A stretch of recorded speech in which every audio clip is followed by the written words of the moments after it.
दोस्तों, आप लोग बार बार कमेंट कर रहे थे कि इसमें ज्वाइनिंग कैसे होती है, कैसे इसकी भर्ती निकलती हैं। हम आपको दिखाते हैं। ये रहा आपका जियो टावर और इसमें क्या क्या काम होता है हम आपको A to Z तक दिखाएंगे। जैसे पीआईयू क्या होता है, एसएमपीएस क्या होता है, बैटरी बैंक क्या होता है, इसमें क्या क्या सेटिंग्स करते हैं, आईपीएमएस क्या होता है, ट्रांसफार्मर क्या होता है, डीजी क्या होता है, एक्सटर्नल अलार्म कितने होते हैं, अर्थक्वेक क्या होता है, तो इन सब टॉपिक्स पे डिस्कस करेंगे। स्टार्ट करते हैं दोस्तों। सबसे पहले है पीआईयू क्या होता है। पीआईयू जो है वो PIU stand for power interface unit. ये जो है टेलीकॉम साइट्स पे जहाँ पे मेन सप्लाई ईबी की सप्लाई में फ्लक्चुएशन और सर्ज जहाँ पे ज़्यादा होता है वहाँ पे ये पीआईयू जो है मेनली यूज होता है। ये पीआईयू का फोटो है, हमने एक लगा कर रखा है। तो पीआईयू में जैसा मैंने बताया कि जहाँ पे मेंस के सप्लाई में फ्लक्चुएशन ज़्यादा होता है या अगर उसमें सर्ज है तो हम पीआईयू का वाइडली यूज करते हैं। और भी बहुत सारा काम होता है पीआईयू का, जैसे कि हम किसी भी इक्विपमेंट को पावर सप्लाई देते हैं तो पीआईयू के एमसीबी से देते हैं, जहाँ पे जो भी इक्विपमेंट को ये एमसीबी लगे हुए रहते हैं पीआईयू में। तो इसका इनपुट जो है 220 वोल्ट रहता है। और जो भी हमारा ईबी का सप्लाई आता है, ईबी से जो भी हमारा इनपुट आता है वो पीआईयू में आता है, ठीक है। और पीआईयू में हमारा 3 फेज इनपुट आता है, तो जो भी हेल्दी वोल्टेज जो जिस फेज पे जो 3 फेज इनपुट आता है तो उसमें क्या है कि जो हेल्दी जिस भी फेज पर हेल्दी वोल्टेज रहता है उसको ये सेलेक्ट करता है। इसमें फेज सेलेक्टर लगे होते हैं पीआईयू में, तो वो फेज को सेलेक्ट करता है। उसके बाद से फेज को सेलेक्ट करने के बाद से हमारा जो ये एलसीयू है, एलसीयू का क्या काम होता है ये आप देख सकते हैं। एलसीयू क्या होता है, लाइन कंडीशनिंग यूनिट। ये क्या करता है, एक ट्रांसफार्मर होता है, ठीक है। तो ये अगर वोल्टेज हमारे सप्लाई में कम है, ठीक है, तो वोल्टेज को बढ़ाता है। और अगर हमारे सप्लाई में ज़्यादा है तो वोल्टेज को घटाता है। तो ये एलसीयू का काम है कि अगर वोल्टेज जो है वो हेल्दी वोल्टेज हमारा आगे पास ऑन करता है, ठीक है।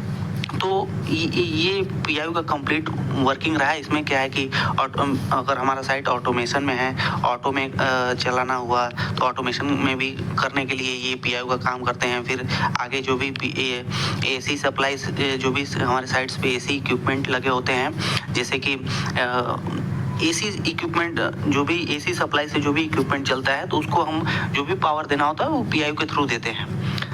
इसके बाद एसएमपीएस में हम जो आउटपुट देते हैं, पीआईयू का आउटपुट एसएमपीएस में जो पावर सप्लाई जाता है वो हम पीआईयू से उसमें एसएमपीएस को पावर देते हैं। तो ये पीआईयू रहा। तो उसके बाद से हम आते हैं एसएमपीएस। ये हमारा एक मेन इक्विपमेंट है टेलीकॉम साइट्स पे। तो एसएमपीएस के बारे में जान लेते हैं। एसएमपीएस क्या होता है। एसएमपीएस जो है वो हम एक इलेक्ट्रॉनिक डिवाइस होता है जो एसी को डीसी में कन्वर्ट करता है, एसी सप्लाई को डीसी सप्लाई में कन्वर्ट करता है with the help of rectifier module. SMPS stand for switch mode power supply. SMPS पे बहुत सारे क्वेश्चंस बनते हैं। एसएमपीएस में क्या क्या क्वेश्चन बनता है, जैसे फ्लोट सेटिंग क्या करते हैं हम, बूस्ट सेटिंग कितना पे रखते हैं, एलवीडी की सेटिंग कितने पर रहते हैं, जैसे क्रिटिकल एलवीडी का सेटिंग हुआ, नॉन क्रिटिकल का एलवीडी का सेटिंग हुआ, लो वोल्टेज की सेटिंग कितने पे करते हैं, बैटरी चार्जिंग परसेंटेज कितना रखते हैं, जैसे कि नॉन ईबी साइट्स पे बैटरी चार्जिंग परसेंटेज कितना रखते हैं, और ईबी अगर ईबी साइट्स है तो बैटरी चार्जिंग परसेंटेज कितना रखते हैं। तो ये जैसे क्या है कि फ्लोट सेटिंग जब हम जो है फ्लोट वोल्टेज सेटिंग जो है हम एसएमपीएस में रखते हैं 54 वोल्ट, ठीक है। और बूस्ट वोल्टेज सेटिंग जो है, बूस्ट वोल्टेज हम रखते हैं 55.2, ठीक है दोस्तों। उसके बाद से एलवीडी की सेटिंग जो है एलवीडी की सेटिंग जो है हम, जैसे है हमारा क्रिटिकल, अगर एलवीडी का है तो हम 42 पे रखते हैं, और नॉन क्रिटिकल है तो हमारा जो है वो 46 वोल्टेज पे रखते हैं। एलवीडी की सेटिंग हो गया। और जैसे क्या है कि हमारा लो वोल्टेज का सेटिंग कितने पे रखते हैं, तो लो वोल्टेज की सेटिंग हम 47 पे रखते हैं, लो वोल्टेज जो है हमारा क्या होता है 47 रखते हैं लो वोल्टेज की सेटिंग। अच्छा, बैटरी चार्जिंग परसेंटेज कितना रखते हैं? तो बैटरी चार्जिंग परसेंटेज जैसे कि C10 बैटरी चार्जिंग परसेंटेज जो है वो अगर EV साइट है, अगर EV साइट है तो C10 यानी चार्जिंग बैटरी बैंक का अगर 600 एच का बैटरी बैंक है तो इसका 10% कितना हुआ? हमारा 60 एम्पियर हुआ। तो बैटरी चार्जिंग परसेंटेज हम रखते हैं 60 एम्पियर। अगर क्या है कि अगर हमारा 600 एच का बैटरी बैंक है तो 60 एम्पियर रखेंगे यानी C10 के हिसाब से, अगर EV साइट है तो। और अगर नॉन EV साइट है तो C15 के हिसाब से रखेंगे तो हमारा 90 एम्पियर हो गया। अगर 600 एच का बैटरी बैंक है तो बैटरी चार्जिंग परसेंटेज हमारा 90 एम्पियर हो गया। उसके बाद से SMPS में और क्या करता है, ये बैटरी बैंक को चार्ज करता है। इसमें जैसे कि कौन कौन से अलार्म जनरेट करते हैं SMPS, इस पे क्वेश्चंस आ सकते हैं, तो हम अलार्म के बारे में अगले स्लाइड पे पढ़ेंगे। तो ये SMPS रहा है, इसका काम आप लोग जान गए। इसके काम के बारे में पूछा जाता है ये क्या करता है, इसका फुल फॉर्म पूछा जाता है। अब आते हैं हमारा बैटरी बैंक। बैटरी बैंक क्या होता है? बैटरी बैंक जो है हमने इसका डेफिनेशन भी लिख रखा है। Battery bank is a combination of cell which convert chemical energy into electrical energy. It is widely used to store the electrical energy.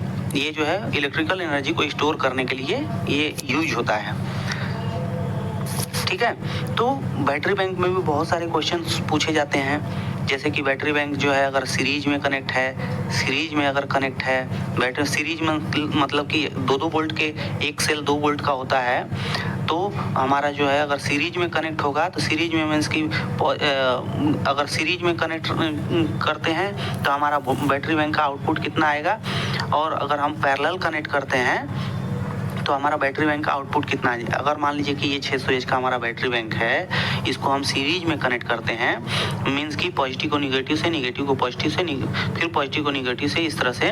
तो ये हमारा जो है इसका आउटपुट जो आएगा, हमारा आउटपुट क्या आएगा 48 वोल्ट, ठीक है, 48 वोल्ट 600 AH।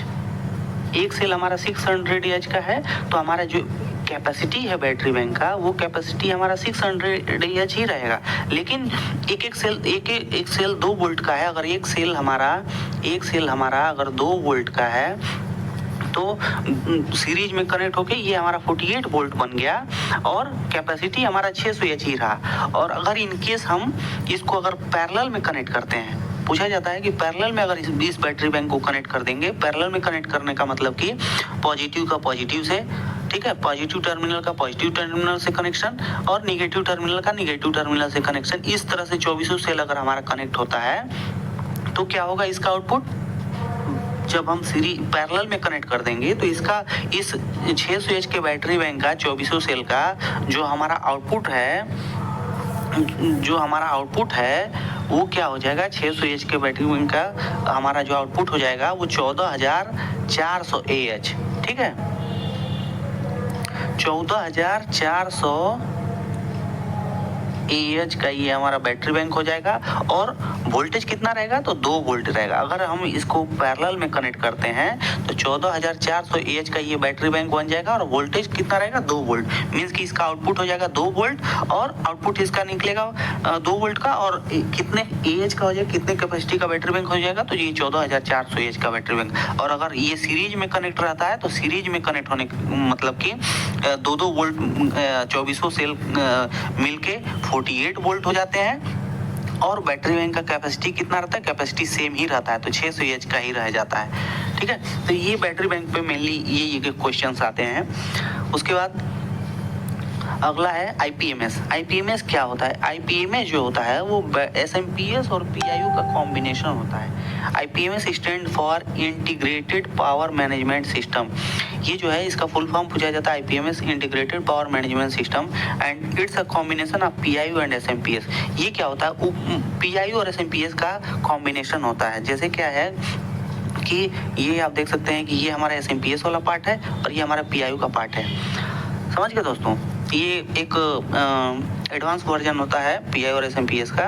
तो ऊपर वाला पोर्शन हमारा पीआईयू का एसएमपीएस का रहता है और नीचे वाला हमारा पीआईयू का रहता है। ये कभी कभी उल्टा भी हो जाता है, नीचे हमारा एसएमपीएस हो जाता है, ऊपर हमारा पीआईयू का पोर्शन रहता है। ये अलग अलग पीआईयू में अलग अलग, आईपीएमएस में अलग अलग मैन्युफैक्चरिंग के अकॉर्डिंग होता है। अब ये हमारा आईपीएमएस का काम क्या होता है, जैसे कि ऑटो मीन्स फेल्योर मीन्स के ऑटोमेशन के लिए भी होता है, ठीक है। उसके बाद फेज सिलेक्शन का भी काम करता है, जो कि पीआईयू में पीआईयू करता था। उसके बाद एसएमपीएस या DCPS, DC power supply, SMPS switch mode power supply, या डीसीपीएस मीन्स की डीसी पावर सप्लाई सिस्टम, ठीक है।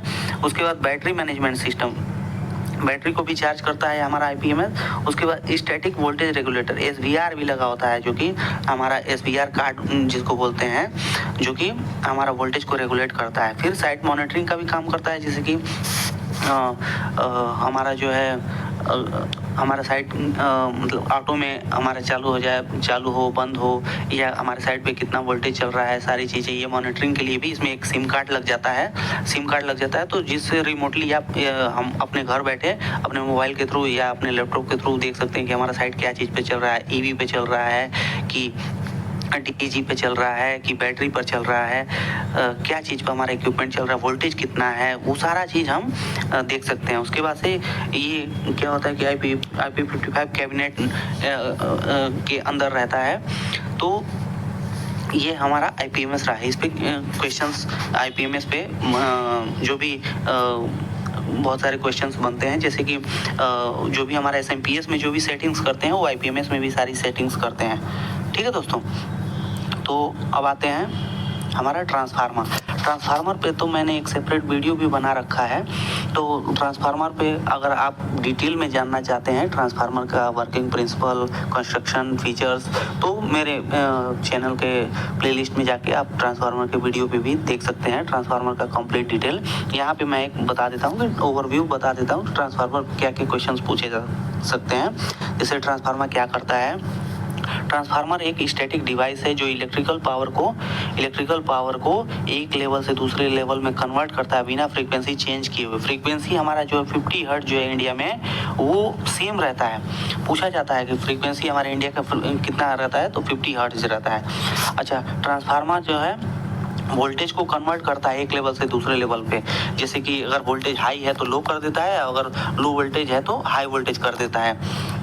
जैसे कि स्टेप अप ट्रांसफार्मर का क्या काम होता है, जैसे कि वोल्टेज को इंक्रीज करना। अच्छा, और जो है स्टेप डाउन ट्रांसफार्मर, ये दो तरह के ट्रांसफार्मर होते हैं, स्टेप अप और स्टेप डाउन, ये भी पूछा जाता है। तो स्टेप डाउन ट्रांसफार्मर क्या करता है, वोल्टेज को डिक्रीज करता है। जैसे क्या है कि हमारा जो टेलीकॉम टावर पे वो स्टेप डाउन ट्रांसफार्मर यूज करते हैं, क्योंकि ट्रांसफार्मर का इनपुट जो होता है वो 11,000 वोल्ट होता है। 11 केवी होता है, 11,000 वोल्ट, ठीक है। तो ट्रांसफार्मर का जो इनपुट होता है 11 केवी होता है, बट आउटपुट हमारा क्या होता है 220 वोल्ट। ये हमारा फेज टू न्यूट्रल वोल्टेज होता है, फेज टू फेज 440 रहता है। तो हमारा जो है ट्रांसफार्मर का आउटपुट जो है 220 वोल्ट मीन्स की वोल्टेज को डिक्रीज किया। वोल्टेज 11,000 वोल्ट डिक्रीज होकर 220 वोल्ट हो गए।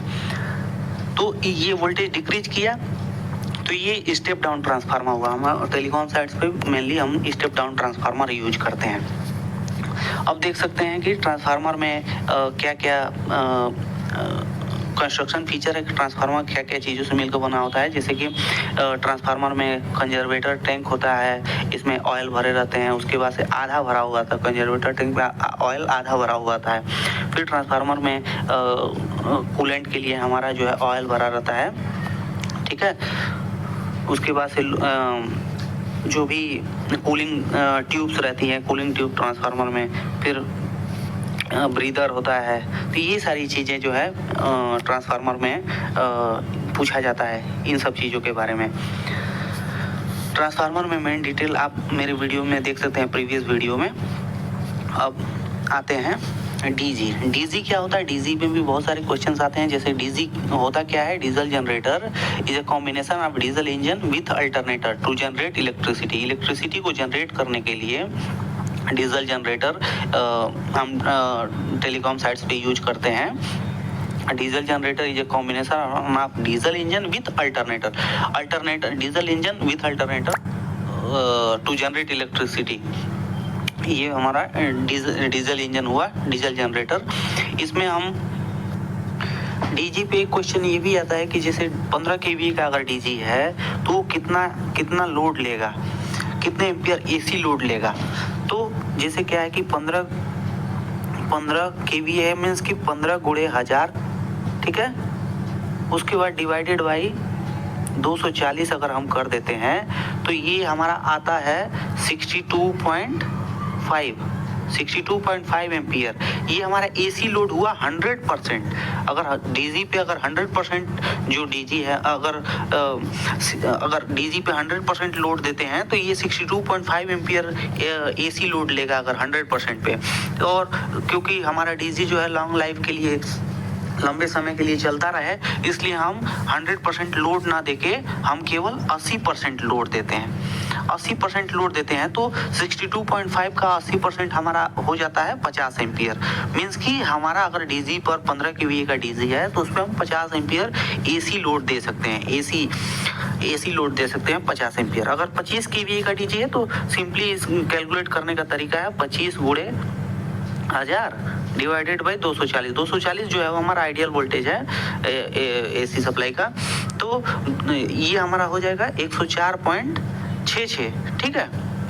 तो इसका 80% हमारा कितना हुआ 83.33, मीन्स कि 25 kVA के 83.33 एम्पियर का हम एसी लोड हम 25 kVA के डीजी पर दे सकते हैं। और इसमें पूछा जाता है कि LLOP क्या होता है। LLOP का फुल फॉर्म पूछा जाता है तो LLOP का फुल फॉर्म होता है लो ल्यूब ऑयल प्रेशर, लो ल्यूब ऑयल प्रेशर। उसके बाद से स्टॉप सोलेनाइड पूछा जाता है। स्टॉप सोलेनाइड क्या होता है, ये डीजी को बंद करता है। FIP के बारे में पूछा जाता है। FIP क्या होता है, तो FIP क्या होता है मीन्स कि FIP फ्यूल इंजेक्शन पंप। ये क्या करता है, फ्यूल को इंजेक्ट करता है, जो कि हमारा इंजन का जो इंजन में जो हमारा 4 प्रोसेस होते हैं। कौन कौन से प्रोसेस होते हैं हमारा जब इंजन स्टार्ट होता है, तो सक्शन होता है, सक्शन, कंप्रेशन, एक्सपेंशन और एग्जॉस्ट। ये 4 प्रोसेस जो होते हैं, ये इंजन के हेड सिलेंडर में ये 4 प्रोसेस होते हैं, जिससे कि हमारा इंजन जो है रोटेट करता है। तो जब इन्हीं प्रोसेस के अंदर में जो फ्यूल जो है हमारा इंजेक्ट करता है, उसके बाद से हमारा ये चारों प्रोसेस कंप्लीट होते हैं। इसके बाद से LFL का अलार्म कब जनरेट होता है, आपसे पूछा जा सकता है कि जब हमारा डीजी का टैंक, अगर मान लीजिए टैंक हमारा जो है डीजी का 250 लीटर का टैंक है, ठीक है। अगर 250 लीटर का टैंक है तो हमारा टैंक अगर फुल है तो हमारा LFL का अलार्म कब जनरेट होगा, तो अगर हमारा टोटल डीजी टैंक का, अगर हमारा टैंक कैपेसिटी है 250 लीटर का टैंक कैपेसिटी, तो इसका 15% अगर डीजल बच जाता है तो हमारा LFL का अलार्म जनरेट होता है, ठीक है। तो LFL का अलार्म जनरेट हो जाता है कि 15% डीजल बच गया तो LFL का अलार्म जनरेट होगा, तो आपको डीजल का टॉपअप करना है। इसके बाद से और इस पे और भी कई सारे क्वेश्चंस पूछे जाते हैं। तो ये मेन ये रहा कि क्या है कि हमारा जो है ये डीजी पे ये पूछा जाता है। उसके बाद से डीजी का TUH के बारे में पूछा जाता है।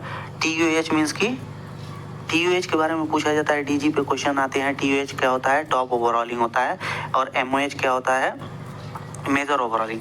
तो इन दोनों में डिफरेंस क्या होता है, टॉप ओवरऑलिंग में क्या होता है कि सारे काम होते हैं, लेथ वर्क होता है, cylinder, liner, piston, crank, liner, piston, ये सारी चीज़ें चेंज होती हैं। हेड का लेथ वर्क होता है, उसके बाद से हेड का काम होता है, FIP का काम होता है। तो ये सारी चीज़ें हमारा TUH में आती हैं। MOH में बस एक चीज़ जुड़ जाता है, क्रैंक। डीजी का जो क्रैंक होता है उसका वर्क इसमें MOH में होता है। बाकी जितना TUH में जो काम होता है वही काम MOH में भी होता है। बस एक एडिशनल काम जो है वो क्रैंक का काम जो है वो इसमें बढ़ जाता है। Lathe work, liner, piston, cylinder, liner, piston, ये सारी चीज़ें चेंज होती हैं। FIP का काम होता है। उसके बाद से लेथ वर्क होता है, ये सारा चीज हमारा एमओएच में होता है। बस क्रैंक का काम जो है बढ़ जाता है इसमें एमओएच में, बाकी टीओएच में जो काम होता है वही एमओएच में भी होता है। और इसमें कौन कौन से काम होते हैं, जैसे कि हमारा लाइनर पिस्टन सिलेंडर ये सारी चीज़ें चेंज होती हैं। उसके बाद से लाइनर पिस्टन ये सब चेंज होता है। उसके बाद सीआर बेयरिंग चेंज होता है। उसके बाद से लेथ वर्क होता है। उसके बाद एफआईपी का कैलिब्रेशन होता है। ये सारी चीज़ें हमारी होती हैं टीओएच एमओएच में। ठीक है दोस्तों, तो इसके बाद से अब आते हैं हम अलार्म, एक्सटर्नल अलार्म। हमारा एक्सटर्नल अलार्म कितने होते हैं, तो ये हमारे मेनली देख सकते हैं आप, जिसमें माइनर अलार्म हमारे ये माइनर अलार्म हुआ, 5 माइनर अलार्म हुए, और फिर मेजर अलार्म 2 हुए, और उसके बाद से 6 हमारे क्रिटिकल अलार्म हुए। तो ये 6, 2, 8 और 5, 8, 5, 13 ये टोटल। दोस्तों अगर मेरी वीडियो आपकी अच्छी लगी हो तो लाइक और कमेंट करना बिल्कुल ना भूलना। ये देखिए पूरा जियो का सिस्टम लगा हुआ है। आइए हम आपको दिखाते हैं। देखिए ये पूरा डीओसी एसएमपीएस। ठीक है दोस्तों, आप लोग लाइक कमेंट करना बिल्कुल ना भूलना। जय हिंद, जय भारत।